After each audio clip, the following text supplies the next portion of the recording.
Is it safe to give Jimmy Garoppolo a game ball after that game? Talk to me now. Talk to me now.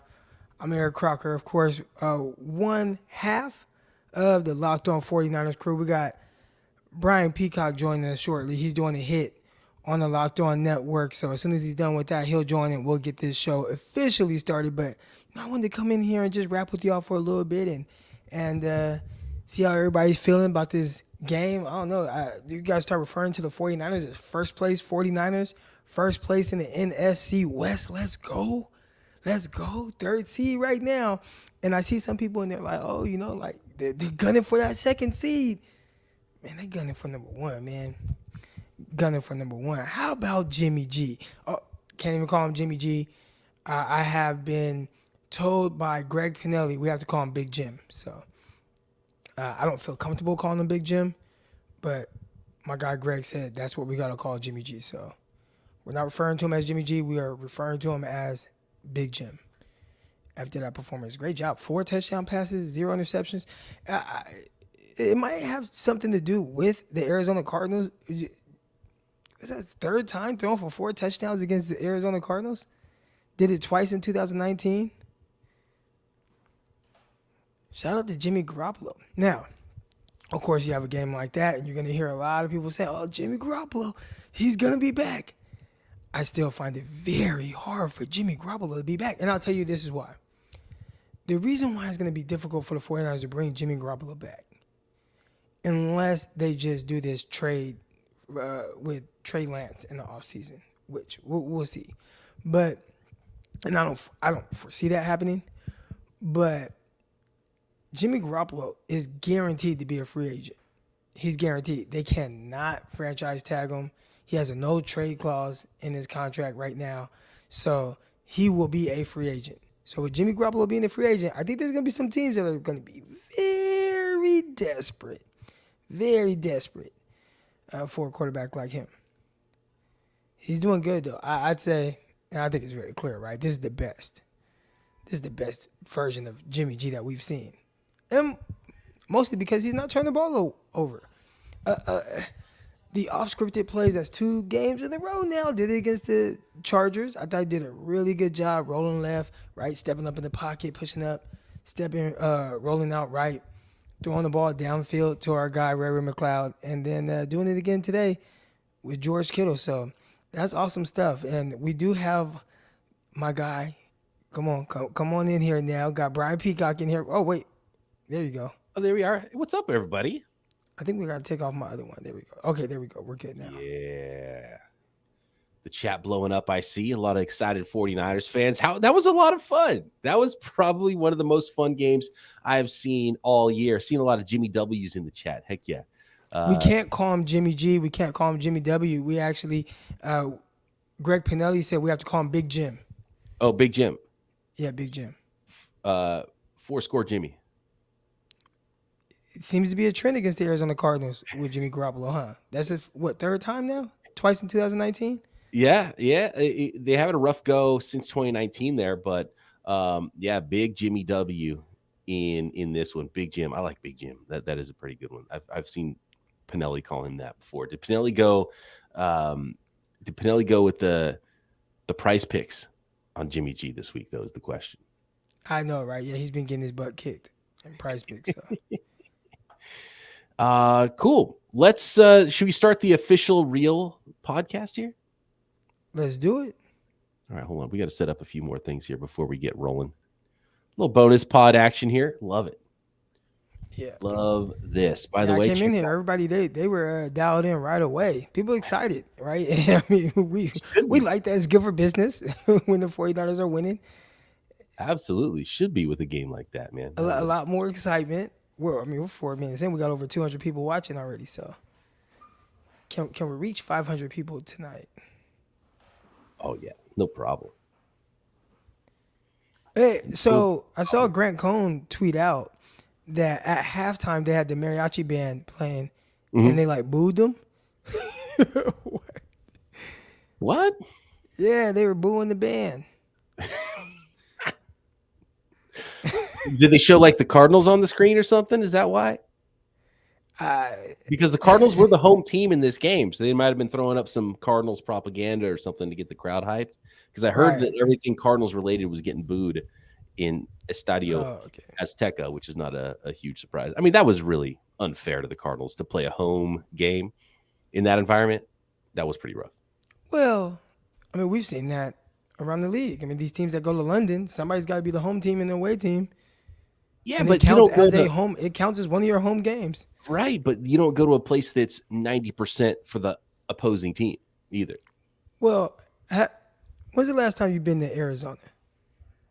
I mean, Arizona, especially San Francisco Giants. San Francisco Giants games, there's a lot of Giants fans. I've been to a lot of games, and it's clearly there's a lot of San Francisco fans, a lot of California transplants, but it's not like that.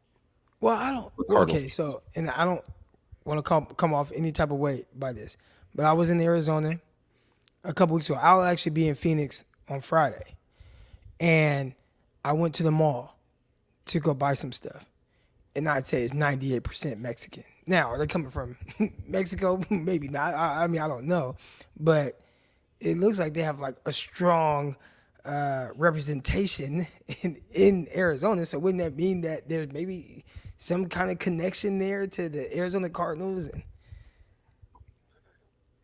Nope. Okay.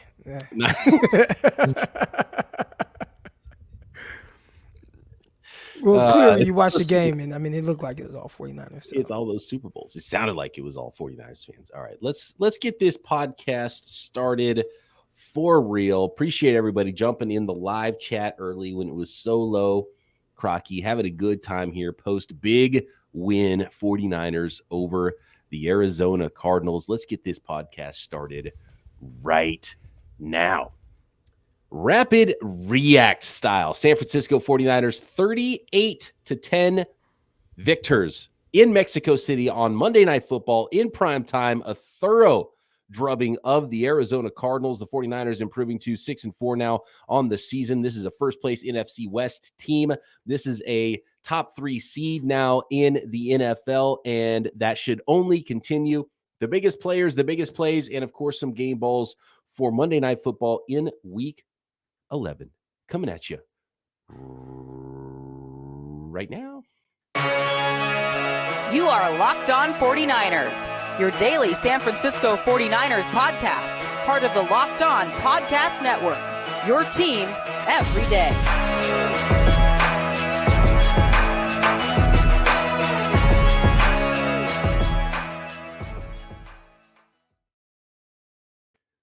Welcome to Locked On 49ers. Brian Peacock and Eric Crocker with you at BD Peacock at Eric_Crocker. Thanks for making us your first listen here on the Locked On Podcast Network. Your team every day. I have a feeling Croc's throwing on his cowboy hat. There we go. There we go. Styling it up is Eric Crocker. You can see him if you're live with us here on YouTube. This episode of Locked On 49ers is brought to you by PrizePicks. PrizePicks is daily fantasy made easy. Pick 2 to 5 players, and if they score more or less than their PrizePicks projection, you can win up to 10 times your money on that entry. First-time users can receive a 100% instant deposit match up to $100 with promo code Locked On. That's PrizePicks.com. Promo code Locked On. There we go, Croc. That is some big-time Croc swag right there. That looks natural on you. I think you got to, first of all, where are you right now with all those cowboy hats in the background? Is that going to be part of your repertoire going forward? Because I like it.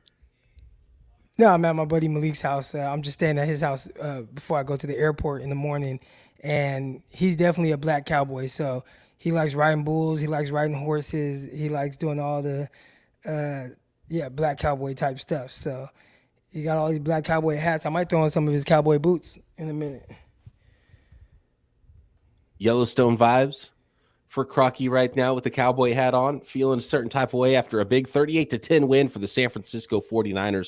Thorough domination, start to finish, offensively, defensively in this game. Did it feel like even a bigger win? 38-10? It felt like the Niners put, 50 points up on the Arizona Cardinals in this game. It never felt like this game was in danger, even when the Cardinals hit that early field goal to take a 3-0 lead, the only lead they had in the game.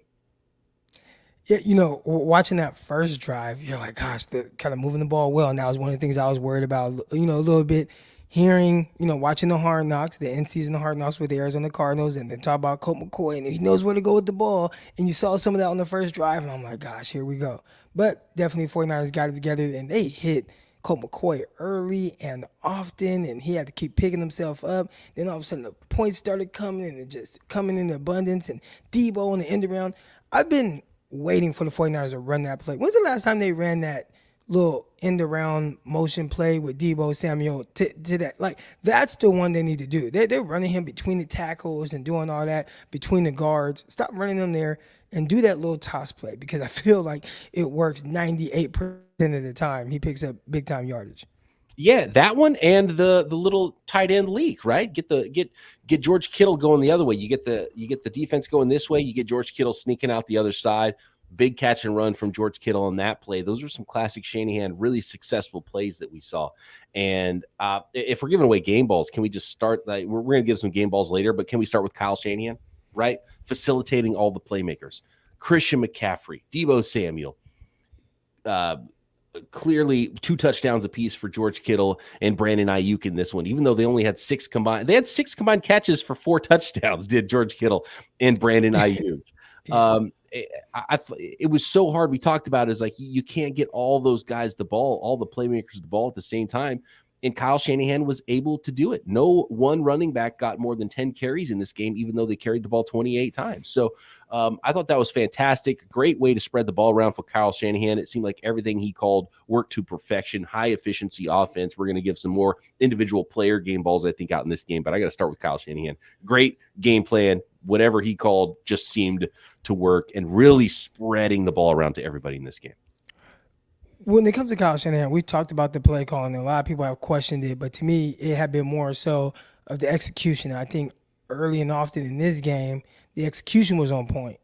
And when the execution is on point, nobody's complaining about the play calling. And when it looks like, oh, why do you run this? Why do you run that? Everything's on point. We had nothing to complain about. And it was awesome to see. I love the misdirection stuff in the second half. You talked about getting George Kittle wide open and let him do his thing on the run after catch. It felt like everything Kyle Shanahan game plan for the game, they executed at a high level, and you see the results of it. A lot of points. And we've been wanting that, right? We've been wanting that offensive outpour. We watched last game, 49ers beat the Chargers, and it was good. Okay, you score more than your opponent, but gosh, you got all these weapons. Where's the points at? I think we saw them tonight. Your guy Greg Pinelli chiming in. He said he missed the prize picks this week because he had Aiyuk with the yards, but it was Aiyuk with the touchdown efficiency and not the yards in this game. Just missed it. Good call though on Aiyuk doing big things. Odele Croc, says Eric. Me llamo Crocky Soy de Stockton. Yes, I love that, dude. Absolutely love that. So speaking of coaching, let's keep on the coaching thing, because I think that's a big aspect of this football game. Kyle Shanahan, A+. DeMeco Ryans, A+. Throwing another second half shutout. How many? That's 3 shutouts in the row in the second, right? In the second half, 3 second half shutouts in a row for DeMeco Ryans. Crazy. And on the other side, would you be shocked? And I'm not one to call for people's jobs, but would you be shocked if Cliff Kingsbury is fired on the plane home and he gets to U.S. soil and is not the head coach of the Arizona Cardinals anymore? With the way they're playing this season, with the way they played tonight in prime time, the way it feels like, whether you're watching Hard Knocks or just watching guys on the sideline, or whatever has been going on in the last few years with the Cardinals, it's felt really disjointed. Cliff Kingsbury, like, whether it's this week or before the season's over, before that Week 18 matchup, like, is this the last time Cliff Kingsbury coaches the Cardinals against the 49ers? I wouldn't be surprised at all if we get the news that he's been fired and let go. There's some kind of disconnect. And you talked about Hard Knocks, and you see guys kind of bickering at each other and kind of questioning some of the things that the head coach is doing. And it's tough because this head coach is tied to this quarterback. Like, that was his guy. You traded away Josh Rosen, and it looks like that was the right move to trade him away. And they've had some level of success with Kyler Murray in the sense of just turning this team around and making them at the very least a threat. But, obviously not playing with, your quarterback in this game, Kyler Murray, but they just looked like a team that was not prepared. And I think that falls directly on the shoulders of the head coach. And not just not prepared offensively. They were not prepared for anything that the 49ers were throwing at them defensively, right? And, we talked about it, right? The 49ers in execution. This is a two-way street, though, and you would want to see the other team kind of fight back. Not us, but, just an Arizona Cardinals fan. Make this a game. And by the end of the third quarter, it was not a game, and we were getting ready to record the podcast, and we were already chalking it up as a W for the 49ers. I felt that way at halftime. I was like, oh man, the way this is going, I could see this in the second half. And even with a nice little start to the second half of the Cardinals, it was Niners keeping the foot on the gas too. This wasn't conservative Kyle either, which I loved, which is why I give him the first game ball, give him an A+ in this one. Love seeing that from Kyle Shanahan. We've got to move along to some other subjects here. Coaching clearly is something the 49ers won in this football game. The last point I will make on it, which really sort of solidified it for me, was especially in that last Kittle touchdown, it seemed like the Cardinals quit. And if I was an owner and I'm sitting in the box, and I know that everyone in the world, everyone prime time, everyone in the league, my colleagues are watching this game on Monday Night Football, and my team's quitting, doesn't want to tackle guys, that's when I start firing people. And so that's when it really popped in my mind, like this could be it for Cliff Kingsbury, or they make a change of defensive coordinator, or maybe they want to go the opposite way, go Vance Joseph, interim coach. Maybe he gives them something, although the defense wasn't playing great for the Cardinals either. So, and they haven't been all year, but they're a little bit undermanned in some spots as well. They're not in a good place. The 49ers are in a really good place. More key plays and players in this game. Let's talk game balls from week 11, Monday Night Football in Mexico City next. Today's episode brought to you in part by Turo, the world's largest car-sharing marketplace. With Turo, you can book any car you want, whenever you want it, wherever you want it, from a community of local hosts. Browse a huge selection of vehicles. We're talking big SUVs, minivans. You want to go for a family road trip, you can get that type of vehicle. You've got a really special occasion. You want to roll up in style, a special event, a birthday, a holiday. You can get a luxury car or a classic car from a Turo host, or you just need an economical way to get around from point A to point B, maybe run some errands for a day. You can do that as well at Turo. Test drive that new electric vehicle you've had your eye on. See how those things drive. Browse a huge selection of vehicles for just about any occasion or budget across the US, UK, Canada, and coming soon to Australia. Many Turo hosts can even deliver that car right to you. So whatever kind of car you need, for whatever reason you need it, you can get a Turo vehicle, the world's largest car-sharing marketplace, and every trip is backed by liability insurance. Terms, conditions, and exclusions apply. Forget those boring rental cars and find your drive at Turo.com. We talked a little bit about PrizePicks already. PrizePicks is daily fantasy made easy. How easy is it? Well, you can make your selections in up to 60 seconds or less. It is that easy to make an entry at PrizePicks. Withdrawals are super fast, super safe, super easy as well when you do win, unlike our buddy Greg, who seems to just be one pick off every time. And it's so simple. You pick 2 to 5 players. If they score more or less than their PrizePicks projection, you can win up to 10 times your money on that entry. The more you pick, the more it multiplies what your winnings could be. No competing against other people either, and you're not drafting a whole team of players. Remember, you're just picking 2 to 5 players against those PrizePicks projections. It's just you versus those projections available. And PrizePicks offers projections on any sport, not just NFL, even though there's a ton of projections on NFL. You've got NBA, NHL, PGA, college sports, motorsports, combat sports, esports, cricket, Euro basketball, disc golf, you name it, you can find it any day of the week. Daily fantasy made easy at PrizePicks. So download the PrizePicks app or go to prizepicks.com to sign up and play daily fantasy sports. First-time users can receive a 100% instant deposit match up to $100 with promo code Locked On. If you deposit $100, PrizePicks will give you $100. If you deposit $50, PrizePicks will give you $50. Don't forget to enter promo code Locked On at sign up for an instant deposit match up to $100. Thanks again, everybody, for making Locked On 49ers your first listen. For your second listen, check out Locked On Sports Today. I will be featured on Locked On Sports Today tomorrow morning talking about this big win on Monday Night Football by the San Francisco 49ers. The games that matter the most, the biggest stories in sports, go beyond the scoreboard and behind the scenes with local experts and insights only Locked On can provide. Locked On Sports Today, available on this app, YouTube, and wherever you get your podcasts. All right, Croc. Game ball Jimmy G. Number one game ball. Big Jim. Big Jim, excuse me. Jimmy W. Big Jim. Big Jim Dub. 38-10. 49ers, 4 passing touchdowns. I can't even think. When's the last time? Was it Arizona in 2019? When's the last time Jimmy Garoppolo threw 4 touchdown passes in a game? He did it twice against Arizona in 2019, and I want to say the Saints game, or was that 3? But he just threw for over 400 yards. I think it was more yards than touchdowns thrown in that one. It might have been 3 in that game because I know for sure he threw 2 to my guy Kendrick Bourne. All right, Mike Shields said no on the Saints game. So, yeah, it might have just been the 2 times against the Arizona Cardinals. So, all his 4 touchdown games have come against the Cardinals. 20 of 29 passing, 228 yards, 4 touchdowns, 0 interceptions, 0 sacks. 0 interceptions, 0 sacks. You're going to win a lot of football games if your quarterback throws 0 interceptions, gets sacked 4 times, let alone the 4 touchdown passes. 131.9 quarterback rating for Jimmy Garoppolo, Jimmy W, Big Jim in this game. Jimmy Garoppolo's played his best football, including 2019, in my opinion, in the last month or so. And this is probably this is his best game. This is Jimmy Garoppolo's best game as a San Francisco 49er. Yeah, I thought he played a very clean game. A couple throws, left my guy Deebo Samuel out there to dry, trying to get him banged over the middle. But aside from that, I mean, you talk about the plays he was making, the timing and rhythm, he was throwing passes.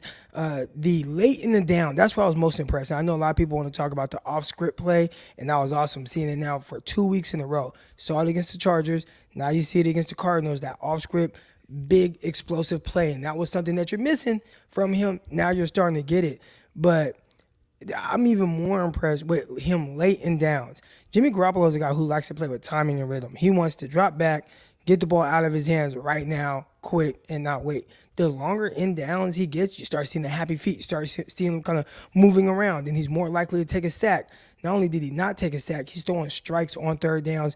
One was for a touchdown to Brandon Aiyuk, and I think that was probably the most impressive thing I've seen from him, because I'm just looking for like these small kind of, I don't want to say small, I think it leads to like kind of a bigger performance, but these little benchmark things that he's doing that I see is kind of a little bit better than what he's done previously. And playing late in the downs, that's definitely something I took note of early, and I saw it later in the game as well. And I think those things go hand in hand with him throwing fewer interceptions and actually holding the ball a little bit longer. I think he had been forcing some things. And I think it was a him and Kyle thing where he was forcing to that read where he thought the play should go. I think he's holding on to the ball. And his turnover-worthy plays, according to Pro Football Focus, has been cut in half. Maybe, I think, less than half from previous seasons for Jimmy Garoppolo. And he's actually holding on to the ball a little bit longer. He's waiting on that throw. He's not making that, and he's still forcing in some quick stuff and getting the ball out fast. That one between 2 defenders to Christian McCaffrey. The ball to, as mentioned here in the chat, to Brandon Aiyuk. He's making some big throws. He's dropping some dimes in between guys, but he's also making bigger plays because he's waiting a little bit and maybe making a second reaction play, which we haven't seen a lot of that since like 2017.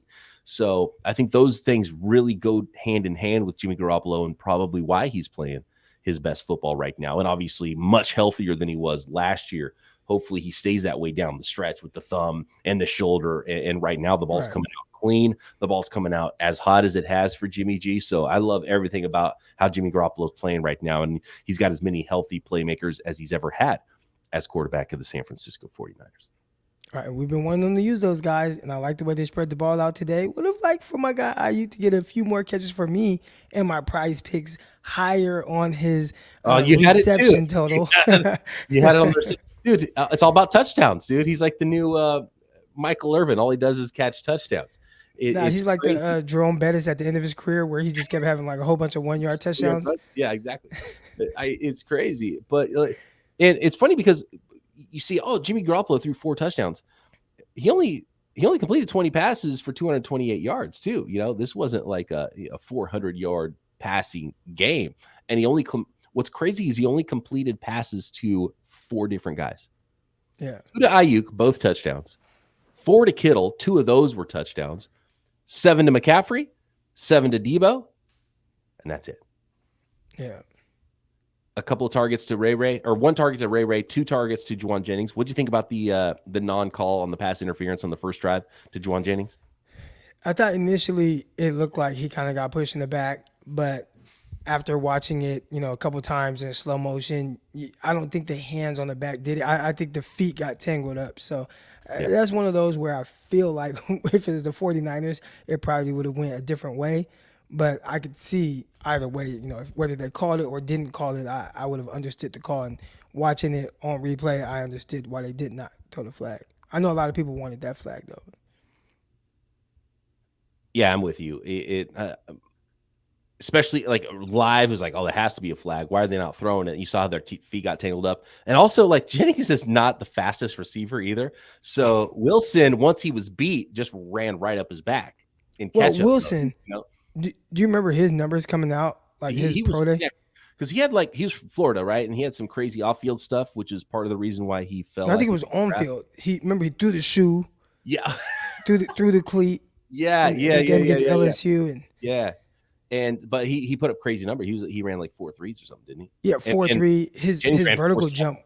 His vertical jump might have been like 45 inches. His broad jump was like 12 feet. I mean, it was like some crazy numbers I've never seen. And you can maybe manufacture the 40 time, but when the vertical jump was as high as it was and the broad jump was, it's like this guy's just explosive. So, yeah, he effortlessly caught back up to Juwan Jennings, who obviously isn't fast. And like Juwan Jennings was trying his hardest.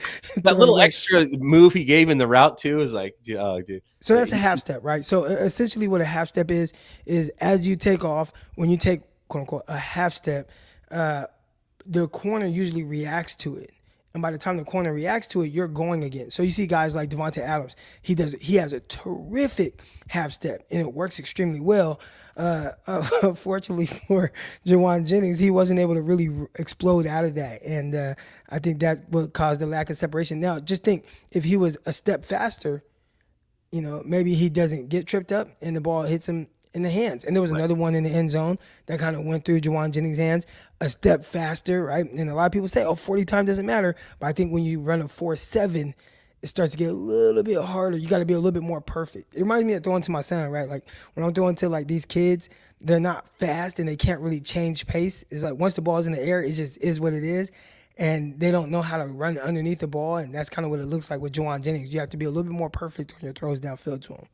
He's got nice catching radius, which is good. So you can be off with your throw, and he's got good ball skills, maybe some of the best ball skills of the 49ers wide receivers, which I like. But, yeah, the separation is not necessarily going to be there all the time, especially down the field. Just you could see it. He's trying to hit that gear. It doesn't exist for him. And Marco Wilson absolutely has that gear. So he, ran straight up his back once he was in catch-up mode on that play. But I like the no call. There were some no calls the other way too. And a clean game with only 4 interceptions just made the game a lot more fun to watch. It was a really, really fun game to watch.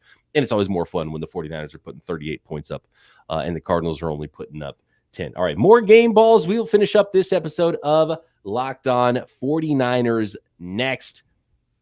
This holiday season, find what you love at Total Wine and More. With so many great bottles to choose from, it's easy to find a new favorite Cabernet or Chardonnay or maybe a little bubbly for the holidays. Perfect gifts for everyone on your list with some help from a friendly guide, and all with the confidence of knowing you found something special for the lowest price. Love what you find only at Total Wine and More. Curbside pickup and delivery available in most areas.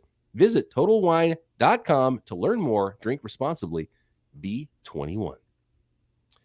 BetOnline.net is your number one source for sports betting information, statistics, news, and analysis.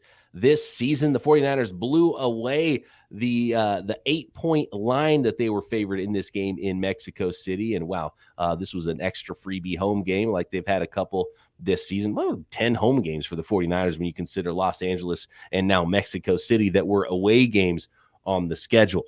Get the latest odds and trends for every professional and amateur league out there. So not just NFL lines, although there is a ton of NFL lines and props and futures at BetOnline. You've got basketball, NBA, soccer, esports, Got it all at betonline.net, even Vegas casino games as well. While you're betting on sports, you can go play a little blackjack, a little bit of poker in between at BetOnline. And if you love sports podcasts, you can find those as well at BetOnline. Always the fastest and easiest way to get your betting fix. Head over to BetOnline, the website, your mobile device to learn more at BetOnline, where the game starts.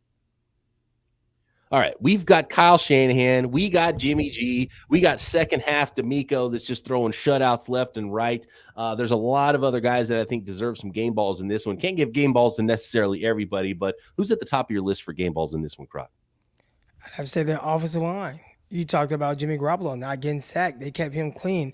The running lanes, especially for Elijah Mitchell, sprung off some nice runs. Them getting out front, blocking for Deebo Samuel, them getting out front, blocking on some screen plays. I thought the offensive line played extremely well. And anytime your quarterback's not really getting hit and definitely is not getting sacked, I think that that calls for a game ball for sure. And not just because Jimmy Garoppolo is getting the ball out of his hands quick, but more so because, man, they gave him time to make plays and create off-script, laying down throws. A lot of that has to go to the offensive line in their play.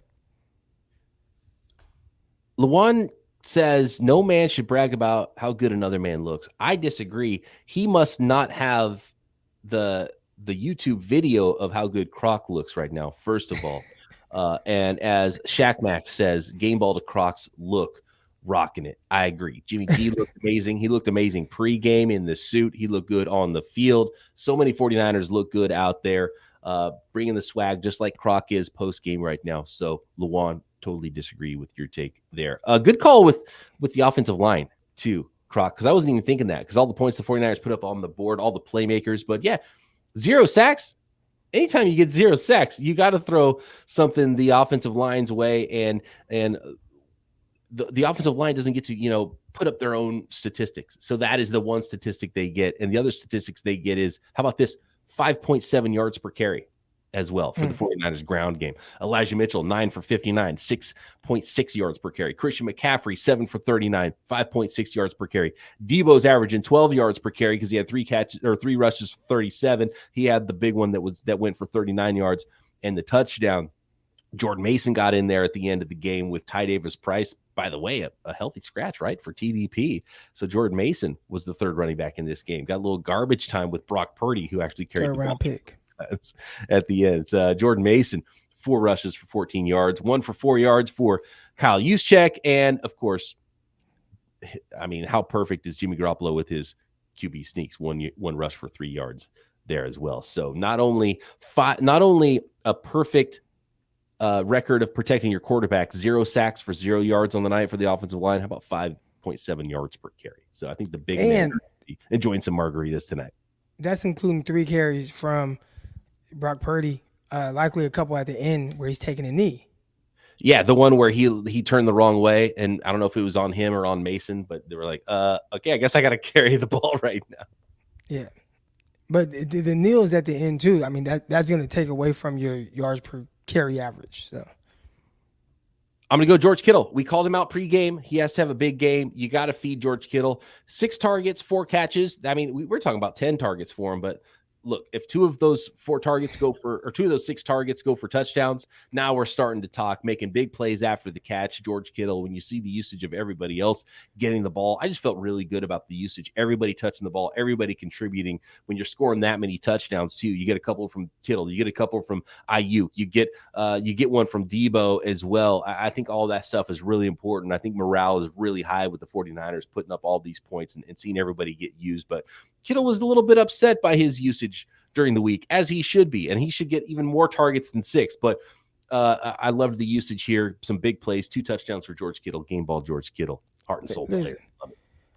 And that's what I'm talking about, right? Like the 2 plays that George Kittle made, like those are really nice special plays. Now I know on the extended play from Jimmy Garoppolo, then he kind of goes up, he's on the same page, he gets it, but then he makes like 2 guys miss, then he outruns guys and high steps into the end zone. Those are the things that happen when you look to get him the ball. And that's why I say he needs more targets. Not just to, he's a terrific tight end, get him the ball. It's when the ball's in his hands, he's capable of doing some very special things. The second touchdown that he had, very special. That is very rare of tight ends to get the ball in space, be able to outrun guys, break tackles, run guys out of their form, and race to the end zone. So when I'm talking about getting him his targets, is because the more targets he gets, the more opportunities for things like that to happen. Brash Cat in the chat wants to know if you're wearing the matching chaps with your cowboy hat, Croc. Maybe next time. Right Okay. now, I got the matching Crocs. Oh, there we go. Yeah. And shorts. That is an odd look. You probably shouldn't have shown what was going on in the bottom half there. Swag rating. Your swag rating dropped a little bit there. No, I love the Crocs. I love we got to get you that Croc. That spokesmanship for Crocs. Oh, I'm waiting on them. Man, sport mode. Let's go. 49ers offense is ranked number 1 in DVOA since acquiring Christian McCaffrey. Croc, you think that's a coincidence? Do you think Christian McCaffrey is making that much of a difference, aside from the game where he scored 3 touchdowns? Is just having him on the field that extra weapon? Did they really need that extra weapon, even if he's not getting the ball, to make the defense respect more area on the field, basically? I think just him being a safety blanket, and a lot of his catches, what he had 7 catches in this game, a lot of those came, I would say maybe 3 of those were designed. Outside of that, he was just an outlet. He was a check down, and he just makes something happen. So, we talked about the benefits of having him on the field, and would they throw the running backs? Well, clearly Jimmy Garoppolo has made a conscious effort to know exactly where Christian McCaffrey is going to be late in downs and then get the ball in his hands. Yeah, Steven says Kyle keeping fantasy owners happy too by spreading the ball around. Yeah, getting a little touchdown here, touchdown there, because you need those scores. We're not getting high level receptions in your PEPR leagues. You need to get those touchdowns. That helps a lot. The dump offs. Like I don't know why Kyle. I was a little bit worried about how Kyle was going to use Christian McCaffrey too, and I loved seeing the usage recently. Some people didn't like how he'd been out carried by Elijah Mitchell, but I love that. Let Elijah real quick, and again, 2 games in a row, Mitchell leads the 49ers in rushing. So yes, yeah, and let him close out the games. Like, give him the tougher carries. He brings a little bit more thump than Christian McCaffrey does. I love seeing Christian McCaffrey line up in the backfield, motion out into the slot. He's so hard to cover out there, and even just the dump off stuff. I don't think it's amazing world-beating production when you dump the ball off to a running back, but it's something the 49ers, whether it's Jimmy or Kyle or both together, the 49ers hadn't utilized their running backs. And we had talked about that the week leading up to Christian McCaffrey getting traded to the 49ers. It was like, I feel like something missing from the 49ers offense. They don't utilize their running backs at all in the passing game. They need to throw the ball more to their running backs, even if it's just check down stuff. And that stuff's valuable. Get a few yards here and there. I think it's a great safety blanket for Jimmy Garoppolo to not have to force stuff and throw interceptions. So I love that. I think that's really helped Jimmy Garoppolo. And maybe you don't even see it as much in the explosive plays, but just Jimmy knowing that there's a guy there that now he feels really comfortable throwing to in Christian McCaffrey, and that Kyle, I think Kyle and Christian McCaffrey and Jimmy Garoppolo just coming together and understanding this about their team is pretty helpful for the 49ers. So Christian McCaffrey for sure has helped. But I don't know if he's the sole reason the 49ers are suddenly number 1 in DVOA. Yeah. We've talked a lot about positive things so far. How are you feeling about Jimmy Ward's play? He did have the interception, but between Jimmy Ward, Travarius Ward, it was kind of weird where you see some good plays, especially tackling, and they talked about Travarius Ward. They're like, oh, man, he's doing an excellent job tackling. And I'm like, well, yeah, you pay him to cover, though. And I see a guy by the name of DeAndre Hopkins with like 100 catches right now. So Ward, solid, play well. But, man, I feel like I was just looking for a little bit more, really from both Wards. Ward has not quite been the guy that we saw in training camp. He's been really good. He's really physical out there. He's a good tackler. But there is, I feel what you're saying, Croc. There is something missing there. And I feel it in the vibe from Jimmy Ward. I don't think the slot is necessarily the right place for him. I think he should be the free safety at all times. And not at all times. You move him around. You can do a lot of those things. And I like seeing the interception from him. He's got the hand injury as well. But Yeah, and I'll always defer to you, Croc, when it comes to the DBs too. But I do feel like there's something that's just a little off with Jimmy Ward since he's come back from the injury this year. It he looks like someone that, and again, I'm always going to go back to his original comments saying, I'm going to be a team player for the rest of the year, just trying to get through this year, and it just felt like someone who like doesn't want to have to be in the slot. He would probably prefer to be a little bit more at safety and then move around if need be. Okay, you need me to play man on this snap in the slot, sure, but have to play out there in space in the slot, away a little bit more away from some of the action that he's used to. I think that's the part where it's like, all right. And then Travarius Ward, there was a play where he gave up. There was an out route, and I want to say it was probably on third down when out the cornerback position. What just happened? I don't know. You kind of like broke up for a second, and then the screen flip flopped on us. That was All right, yeah, that was weird. But when a receiver takes a mandatory outside release, that typically means something's coming to you from number two. And they ran a go route on the outside, trying to pull the corner just a little bit. And what do you know? And the out route comes. I'm like, gosh, Travarius Ward, you got to know that. Why is that receiver fighting so hard to get a mandatory outside release? And you're in cover two. Your eyes should 100% already be on two. Now, he ended up making the tackle, and there wasn't any yards after catch opportunities, but that could have been a potential, interception. Like, you got to read that. Where it's like, why are they trying to do this? Oh, of course this is why they're trying to do it. And they want to throw this out route to this guy at the sticks. We got to go here pretty soon, Croc. What about young Sam Womack's getting a lot of love in the chat for a potential game ball here? Do you think he should be the guy that's starting in the slot and Jimmy Ward be in the free safety full time? Can we give Samuel Womack a game ball for not just the interception, but the great special teams play on like 2-yard line? So we watched Travarius Moore, excuse me, getting all these little names mixed up.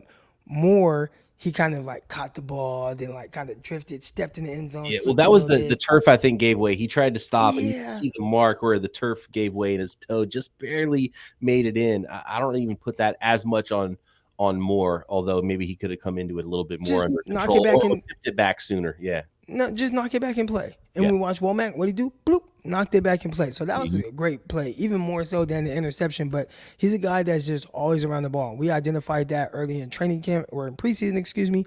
Once you saw him get the 2 interceptions against Green Bay, I'm like, okay, great plays, great job.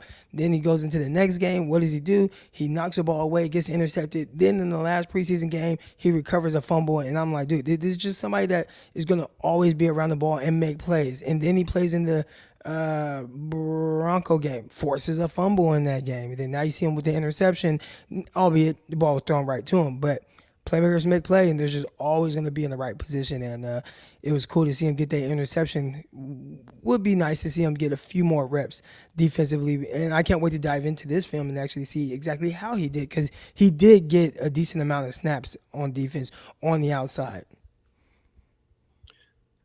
Great call by Gammon here, reminding me of the quote from Steve Young a few weeks ago about being grave diggers and digging graves. And look, they've already got one head coach fired. Did they just get another head coach fired tonight by the way they're playing? You want to be that team. That's the old dynasty 49ers mentality, right? Like, we're going to bury you guys, and we're going to beat you so bad that your owner is going to want to fire your head coach because we beat you that bad. Right. The 49ers are trying to get back to that. And they're a physical team, and it did really look like the Cardinals in some ways kind of quit in this game. Last game ball, great call in the chat by Scott here. I saw it a couple other times as well. Kevin Givens was all over the place, getting in the backfield multiple times in this game. So was Nick Bosa. Givens' sack deserves some love. He got up the middle so quick. Yeah, he looked like he was shot out of a cannon there. And we haven't talked enough about how good the defensive side of the ball was. We talked about D'Amico, but how about some of the playmakers on the defensive side of the ball? 2 tackles for loss, a sack for Kevin Givens. There was 2 tackles for loss and a sack for Fred Warner. The way Fred Warner ran down Colt McCoy after he got away from the Talanoa Hufanga. He closed pretty fast, huh? Yeah, crazy fast. So A lot of good. Another sack from Nick Bosa. Just fantastic all the way around. 3 quarterback hits for Nick Bosa in this game. He's just as consistent as it gets. Nick Bosa is on the defensive side of the ball. So really all around good game by the defense, really on all 3 levels for the 49ers. Yeah, they're flying around. And I do, before we get out of here, want to say one thing in defense of Fred Warner. And I know it looks like these guys give up a lot of catches, but the 49ers, they do a lot of spot dropping. They keep things in front of them and they close quick. So if you see Fred Warner, the nearest defender, right? Because there's that stat, nearest defender and, the reception, he probably will be there a lot and gives up a high percent of catches, but a lot of them are very harmless. I'd say, they're like 4-yard passes where he closes extremely quick and makes the tackle right there with no yards after catch. You think the 49ers looked like a little because early in the game it seemed like they're kind of sucking wind, but do you think the Colorado Springs trip helped? Did you feel like the 49ers were kind of just like running the Cardinals out of the building there? They won, so and I'd say they won big, towards the end of the game they looked to have a lot more energy. You talked about the game the play where people gave up on George Kittle's touchdown. Maybe they were just sucking wind and didn't have any more energy. So maybe it worked going to Colorado in the snow. Last one here, good call. And we wondered about the Brian Griese thing in training camp and earlier in the season, and things were kind of weird. Brian Griese, do you think he's a big factor in how Jimmy Garoppolo is playing and being the conduit between Kyle Shanahan and the quarterback, being the quarterback's coach? Maybe Brian Griese has a future in this. It was always about being able to relay what Kyle Shanahan wants. And maybe Jimmy Garoppolo hearing things directly from Kyle didn't really sit well with him. But now it's like, all right, it goes from Griese, or it goes from Kyle to Griese to Jimmy G. And maybe that helps a little bit more. Fantastic stuff. Thanks, everybody, for jumping into the chat. See so many of you out there. We still got 600 with us live right now. Super pumped after a big win. Mexico City, Monday Night Football. Thanks, everybody, for making us your first listen here on the Locked On Podcast Network. If you want more of Croc or I, check out Croc doing Locked On NFL Draft Daily right here on the Locked On Podcast Network. I am co-host of the Peacock and Williamson NFL Show daily about the entire league. Croc and I, no Winky Wednesday, by the way, guys. This week we'll be back for our crossover Thursday with Ross Jackson of Locked On Saints. Happy holidays, everybody. So thankful for all the listeners out there. We really appreciate you. We will be back with you guys for that Thursday crossover right here. Locked On 49ers.